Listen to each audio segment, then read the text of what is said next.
Physiotherapy படித்துவிட்டு MNT மருந்தகம் என்ற பெயரில் அலோபதி மருத்துவம் பார்த்து வந்த கிளினிக்கை மூடி சுகாதாரத்துறை அதிகாரிகள் சீல் வைத்தனர். இங்கு தோள்பட்டை வலிக்கு சிகிச்சை பெற்றவருக்கு வேறொரு மருத்துவமனையில் பரிசோதித்தது அவருக்கு தவறான மருந்து செலுத்தியது தெரியவந்ததை அடுத்து பிசியோதெரபிஸ்ட் உங்களுக்கு மருந்தோ ஊசியோ போடலாமா? இந்த வீடியோல நம்ம பிசியோதெரபி படிச்ச டாக்டருக்கும் மெடிக்கல் டாக்டருக்கும் என்ன டிஃபரன்ஸ்னு பார்க்கலாம். அண்ட் இந்த மாதிரி கரண்ட் ஹெல்த் இஷ்யூஸ்ல உங்களுக்கு ஒரு டாக்டர் கிட்ட இருந்து கிளாரிட்டி வேணும்னா ஃபாலோ பண்ணிக்கோங்க. பிசியோதெரபின்றது ஒரு சூப்பரான பொட்டன்ஷியல் இருக்க ஃபீல்டுங்க. அவங்களும் 4.5 வருஷம் படிக்கிறாங்க. இந்தியன் கவர்மெண்ட் 2019 ஏன் அவங்கள டாக்டர்னு போட்டுக்கலாம்னு சொல்லியிருக்குன்னா, நீங்க ஒரு மெடிக்கல் டாக்டர் கிட்ட எப்படி நேரா ஒரு பிரச்சனைக்கு போறீங்களோ அந்த மாதிரியே உங்களுக்கு உடம்பு வலி இருக்கு, முட்டி வலி இருக்கு, முதுகு வலி இருக்கு, இல்லைன்னா நீங்க நடமாடுறதுல ஏதாவது பிரச்சனை இருக்குன்னா நீங்க நேராவே ஒரு பிசியோதெரபிஸ்ட போய் நீங்க பார்க்கலாம். ஏன்னா அவங்க இந்த விஷயங்களை பத்தி 4.5 வருஷத்துக்கு படிச்சிருக்காங்க.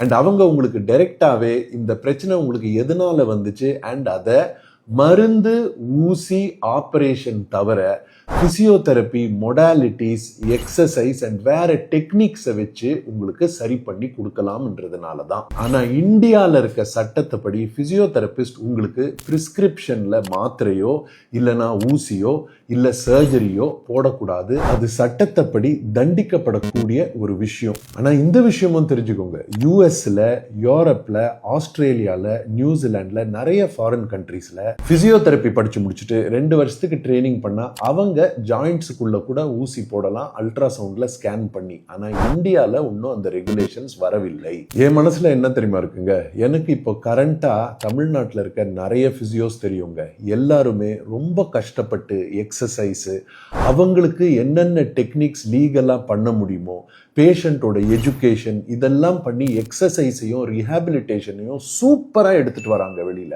ஆனா சில பேர் யாரு எக்ஸசைஸ் பத்தி ரொம்ப தெரியலையோ அவங்க இந்த மாதிரி மருந்து மாத்திரை ஊசி எல்லாம் யூஸ் பண்ணி ஓவராலா நல்ல வேலை செய்யற பிசியோதெரபிஸ்டோட பேரையே கீழே எடுத்துட்டு வராங்க. இதை அவாய்ட் பண்ணணும். ஸோ நீங்க ஒரு பிசியோதெரபிஸ்ட் கிட்ட போறீங்க, அவங்க எக்ஸசைஸோட சேர்ந்து இந்த மருந்து போட்டுக்கோங்க, இந்த ஊசி போட்டுக்கோங்கன்னா அதை நீங்க அவாய்ட் பண்ணிருங்க.